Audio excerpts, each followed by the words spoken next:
महानगर अध्यक्ष श्री प्रदीप अग्रहरी जी, नवनियुक्त जिला अध्यक्ष श्री राम सकल पटेल जी, भारतीय जनता पार्टी के सभी पदाधिकारीगण, नगर निगम के पार्षदगण, विभिन्न सामाजिक संगठनों के यहां पर उपस्थित प्रबुद्ध जन और उपस्थित महानुभाव, बहन और भाइयों, बाबा विश्वनाथ धाम में आज हर व्यक्ति अपने आप को अभिभूत और गौरवान्वित महसूस कर रहा है।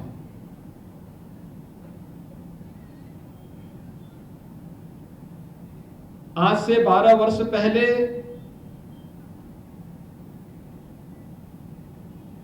नए भारत को नेतृत्व देने के लिए आपने अपने सांसद के रूप में जो चुनाव किया, एक सही चुनाव कैसे आम जनमानस को सम्मान दिलाता है, यह प्रधानमंत्री के रूप में मोदी जी का चयन और उससे पहले काशी से उनका सांसद बनना हर काशीवासी को गौरवान्वित करता है। काशी का नाम न केवल प्रदेश में बल्कि देश और दुनिया में गूंजता हुआ दिखाई देता है। जब पूरा देश मोदी जी के निर्वाचित प्रधानमंत्री के रूप में नए रिकॉर्ड के साथ उल्लास और उत्साह के नए माहौल के साथ जश्न मना रहा है, उत्साहित है, तो मोदी जी के साथ काशी का नाम भी उसके साथ जुड़ता है और काशीवासी भी उस उत्साह का हिस्सा बनता है।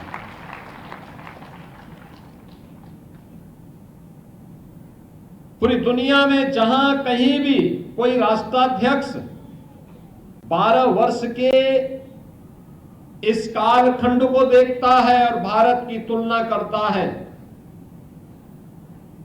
तो मोदी जी की तो सराहना करता ही है, लेकिन साथ साथ काशीवासी का नाम और उत्तर प्रदेश वासी को भी मोदी जी के परिश्रम, उनकी दूरदर्शिता, इन सब का लाभ प्राप्त होता है। और इसलिए प्रधानमंत्री मोदी जी के इन 12 वर्ष के सफलतम कार्यक्रम को एक नई कड़ी जोड़ने के लिए आज यहां पर काशी के अंदर यहां के स्ट्रीट वेंडर्स का, यहां के कुछ हस्तशिल्पियों का, यहां के नए उद्यमियों का आज यहां पे सम्मान का कार्यक्रम रखा गया है।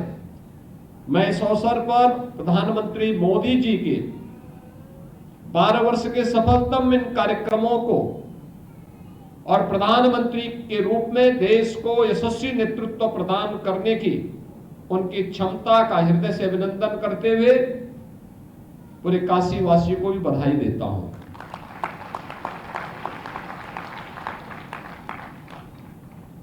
बहनों और भाइयों, हमने मोदी जी के नेतृत्व में बदलते हुए भारत को देखा है।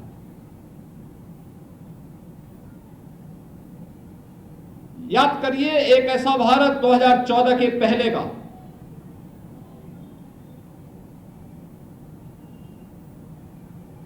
जो अव्यवस्था का शिकार था, भ्रष्टाचार, जहां पूरे देश की छवि को वैश्विक मंच पर धूमिल कर चुकी थी, चारों ओर अविश्वास का वातावरण, देश के अंदर आंतरिक या बाह्य सुरक्षा पर मंडराता हुआ खतरा,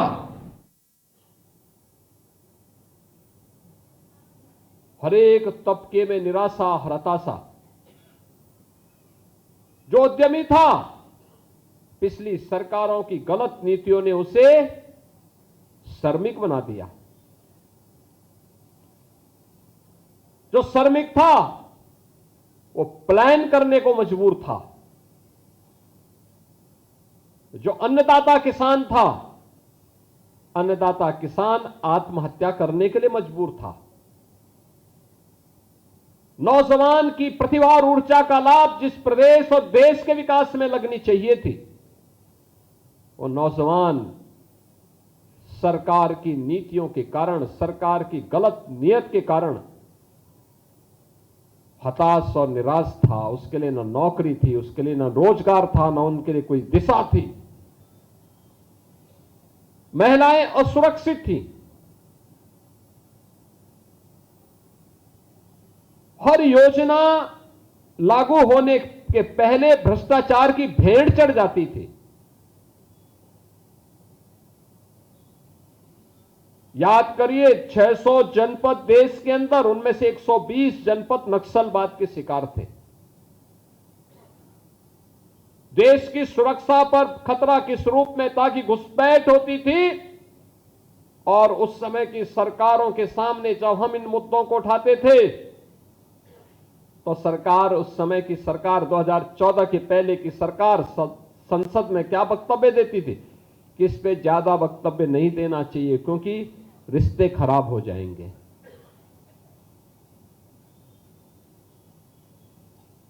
हमारे सैनिकों के साथ क्रूरता बरती जाती थी, लेकिन सरकार तब की मौन रहती थी। 2014 के बदलते हुए भारत, एक एक योजना को अगर आप देखेंगे, हर योजना देश के गरीब के लिए समर्पित, देश की आधी आबादी माताओं और बहनों के लिए समर्पित, देश के नौजवानों के लिए समर्पित और देश के अन्नदाता किसानों के लिए समर्पित है। क्या अन्नदाता किसान हो, क्या कारीगर हो, क्या हस्तशिल्पी हो, क्या स्ट्रीट वेंडर हो, क्या नवजात शिशु हो, या उच्च शिक्षण संस्थानों में अध्ययन करने वाला युवा स्नातक, क्या महिला, क्या पुरुष, क्या बुजुर्ग या नौजवान, हर एक तबके के लिए योजना और उसके उत्थान को प्रभावी ढंग से क्रियान्वित करने के लिए सरकार की प्रतिबद्धता हर एक स्तर पर देखने को मिलती है।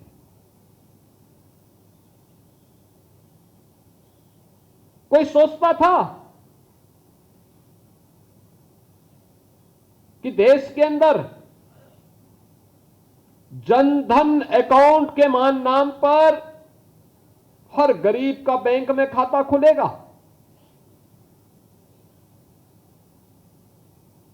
जब खाता खोले गए थे, यही कांग्रेस, यही समाजवादी पार्टी हंसती थी, कहते थे देखो बेवकूफ बना दिया ना।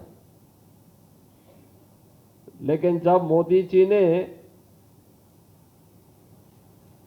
सरकारी ऑफिसों में मिलने वाली सहायता के नाम पर जो वहां पे कट लिया जाता था, उसको रोकने के लिए डीबीटी का इस्तेमाल करना शुरू किया कि गरीब के खाते में पैसा सीधे उसके खाते में जाएगा, उसने कांग्रेस और समाजवादी पार्टी के मुंह पे एक तमाचा मारा था। आप सोचो, एक प्रधानमंत्री वो थे जो कहते थे कि मैं क्या करूं, मैं तो 100 रुपया भेजता हूं लेकिन नीचे केवल 15 रुपया पहुंचता है। उनके लाचार की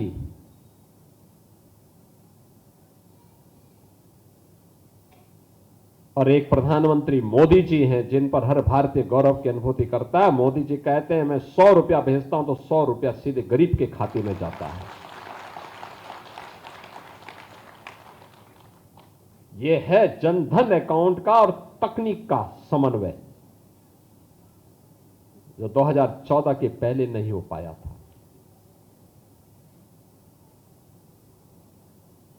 स्वच्छ भारत मिशन,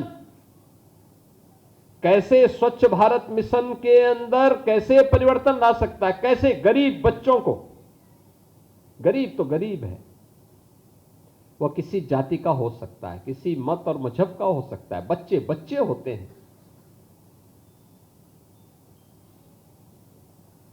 उन बच्चों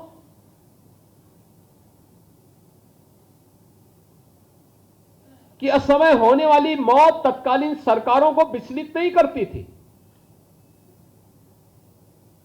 स्वच्छ भारत मिशन ने उस मौत के आंकड़ों पर विराम लगाया है, नारी गरिमा की रक्षा की और देश के अंदर 12 करोड़ गरीबों के घर में एक एक शौचालय बनाने का काम ये मोदी जी ने किया। 4 करोड़ परिवार ऐसे थे देश के अंदर जिनके पास अपने सिर को ढकने के लिए छत नहीं थी। मोदी जी ने प्रधानमंत्री आवास योजना उनके लिए जारी की। प्रधानमंत्री आवास योजना में आवास मिलेगा।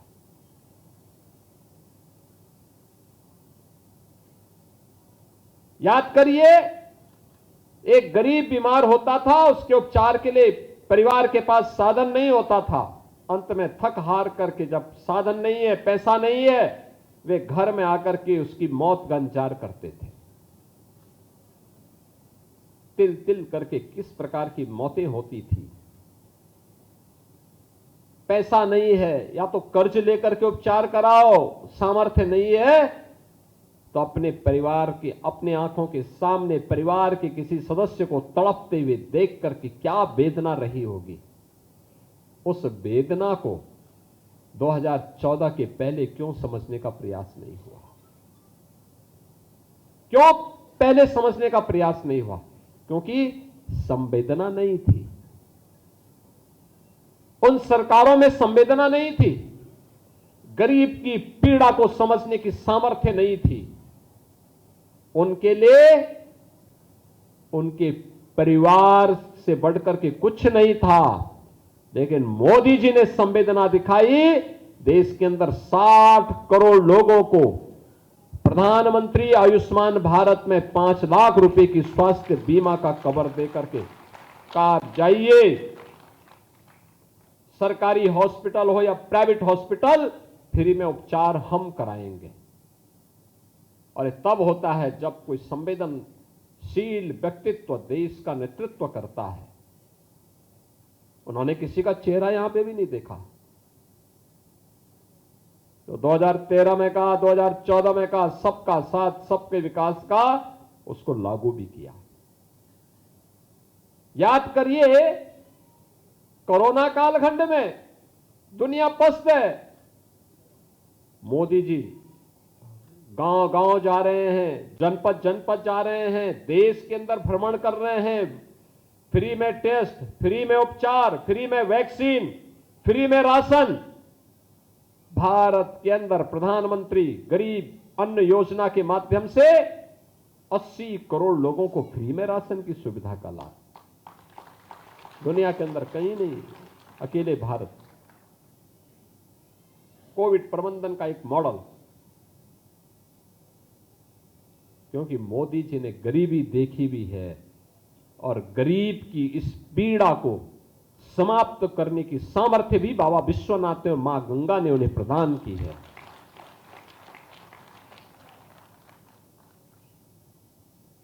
और इन सब कार्यक्रमों को लेकर के आगे बढ़ते हुए महिलाओं को हक मिले। याद करिए ना, महिलाओं के हित हक के लिए पहले ग्राम पंचायत की जमीन पर अगर गरीब का मकान उजड़ गया और मकान बनाना चाहता था तो दबंग नहीं बनाने देता था।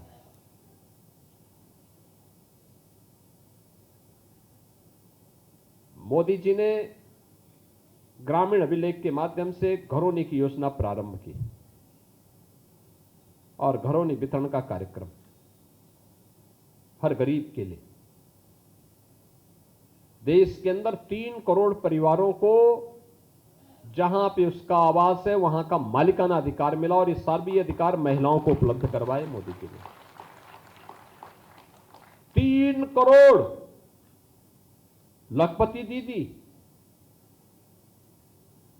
10 करोड़ महिला स्वयंसेवी समूह के माध्यम से आत्मनिर्भरता के लक्ष्य को प्राप्त करने का कार्य, 25 करोड़ लोगों को गरीबी रेखा से उभारने का कार्य अद्भुत है, चमत्कारिक है। पूरी दुनिया अभिनंदन कर रही है। इंफ्रास्ट्रक्चर के लिए क्या कहना है। 4 लेन की कनेक्टिविटी, जाम की समस्या का समाधान,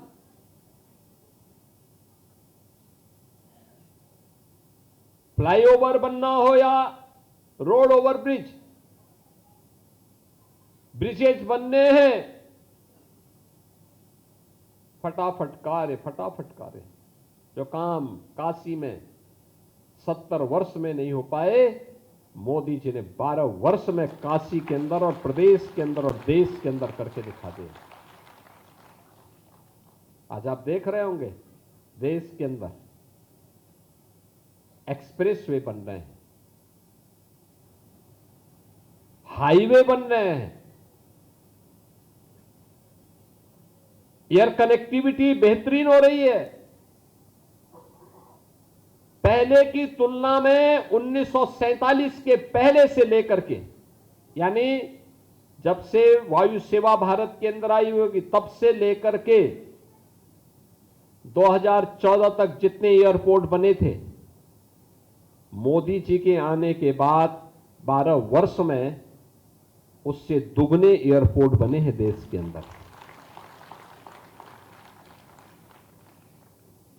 यानी हर एक फील्ड में, यूपी की ही मैं बात करता हूं या भारत के अंदर ही आप देखें, मेट्रो की सुविधा पहले केवल 5 शहरों में थी, आज 20 सिटी में है और अकेले यूपी में 7 सिटी में आज के दिन पे मेट्रो संचालित हो रही है।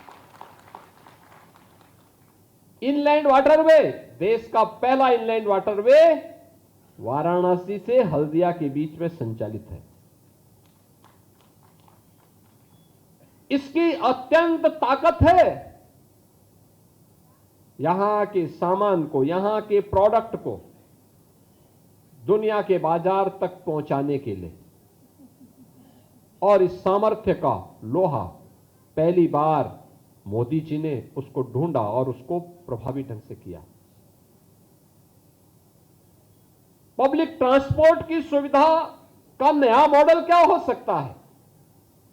वाराणसी दे रहा है रोपवे का एक नया मॉडल। जब उसका लोकार्पण होगा तब एहसास होगा कैसे वह पूरे जीवन को बदलने में सहायक होता है। यानी जिसको किसी ने नहीं पूछा, मोदी जी ने उसको इस लायक बना दिया कि सब उसको पूछ रहे हैं। स्ट्रीट वेंडर, क्या दुर्गति होती थी। नगर निगम अलग से डंडा मारता था, पुलिस के लोग अलग से, ठेकेदार की पीड़ा अलग से थी, और उस बेचारे को घर में भी लेने देने पड़ते थे। गरीब हर जगह से मारा जाता था। पहली बार हुआ पीएम स्वनिधि योजना में, गरीब के लिए हम स्कीम चलाएंगे। आज पीएम स्वनिधि योजना में अकेले वाराणसी के अंदर 60,000 स्ट्रीट वेंडर ऐसे हैं जिनको पहली किस्त प्राप्त हो गई। 26,800 ऐसे हैं जिनको सेकंड किस्त, सेकंड फेज में भी पैसा मिल गया, और 5,000 ऐसे हैं जिन्होंने थर्ड किस्त भी लेकर के अपने व्यवसाय को बढ़ाने का काम किया। पहले इनके लिए तो कई जगह भी नहीं थे, और अब तो नगर निगम और तमाम अन्य संगठन, औद्योगिक संगठन, सामाजिक संगठन आकर के नए वेंडिंग जोन बना करके वहां पर उनके व्यवसाय को प्रभावी ढंग से आगे बढ़ाने में योगदान दे रहे हैं। बहुत अभिनंदनीय कार्य है। ये तभी होता है जब संवेदना होती है। और आज मोदी जी के नेतृत्व में विजन उनका है, दूरदर्शी सोच मोदी जी की है, टीम यहां उसको लागू कर रही है। कोई सोचता था काशी में इतना व्यवसाय होगा? कोई सोचता था? काशी विश्वनाथ धाम इतना भव्य और इतना विशाल होगा? काशी में नमो घाट इतना बड़ा होगा? काशी की कनेक्टिविटी चारों ओर से 4 लेन की होगी? काशी के अंदर तो संकरी गलियों के लिए जाना जाता था।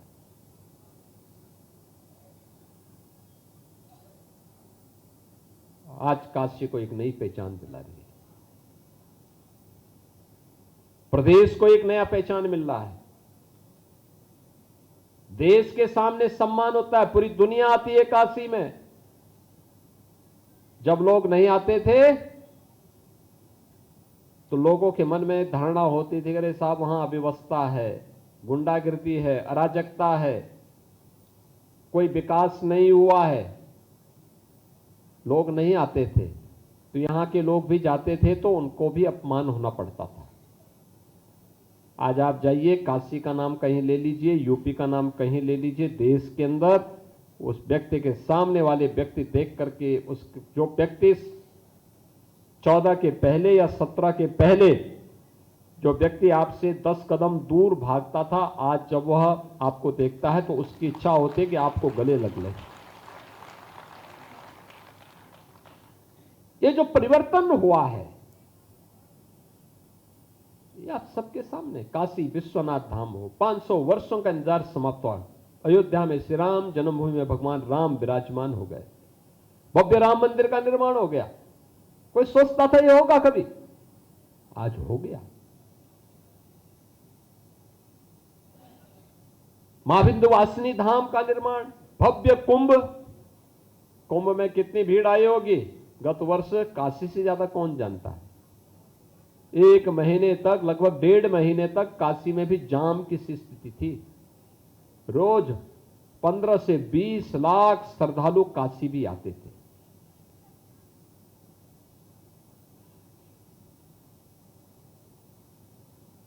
ट्रेन की अत्याधुनिक सुविधा, कोई सोचता था वंदे भारत, अमृत भारत, नमो भारत के नाम पे ट्रेन आएगी? ये सभी ट्रेन भारत के अंदर बनेंगी? कोई सोचता था? रायबरेली में बन रही। हमारे रेलवे स्टेशन एयरपोर्ट की तरह दिखेंगे। 14 के पहले एक सपना था, आज हकीकत है।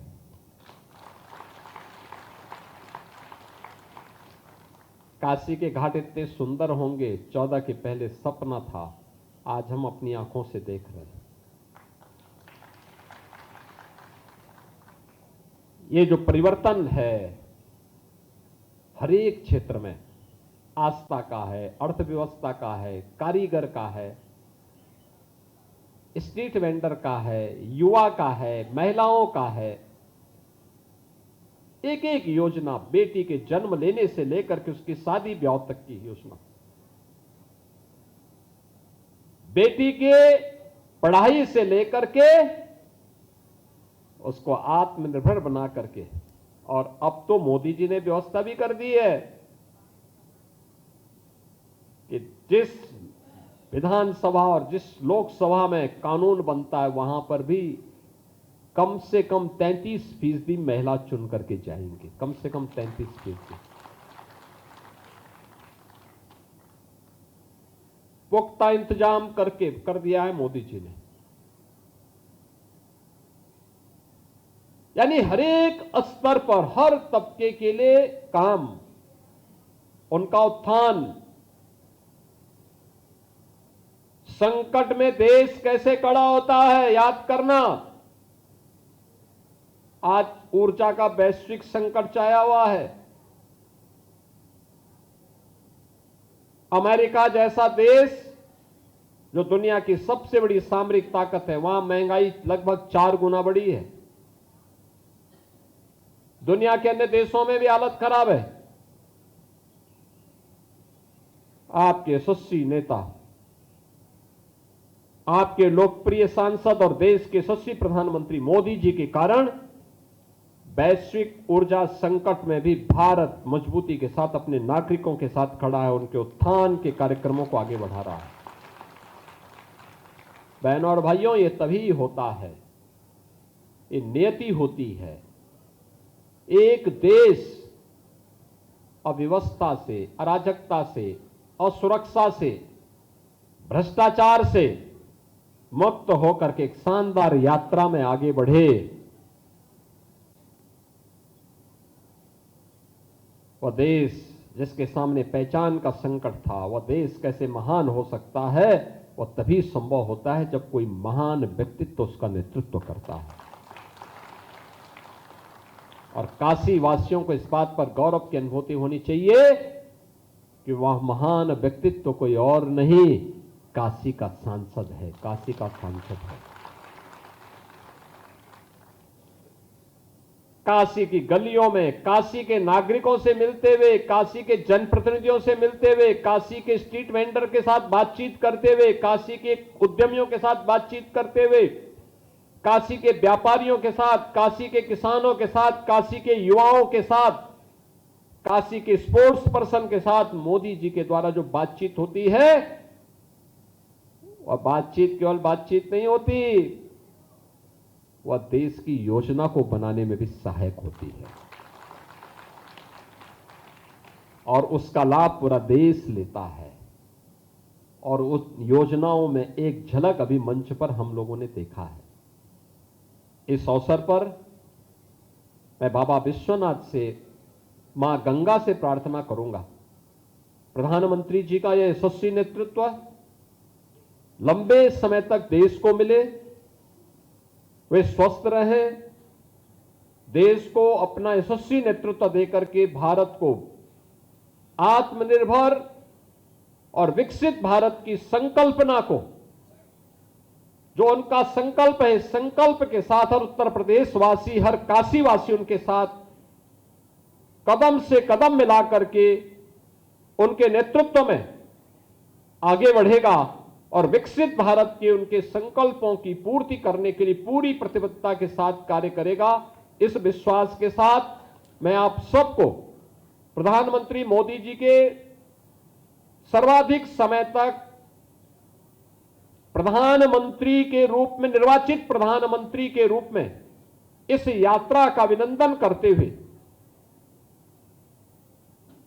आप सभी काशीवासियों को हृदय से बधाई देता हूं, अपनी शुभकामनाएं देता हूं और विश्वास करता हूं कि आप सबका आशीर्वाद इसी प्रकार से भारतीय जनता पार्टी, प्रधानमंत्री मोदी जी और यहां के जनप्रतिनिधियों को प्राप्त होगा। आप सबके प्रति मेरी मंगलमय शुभकामनाएं हैं। नमः पार्वती पतिये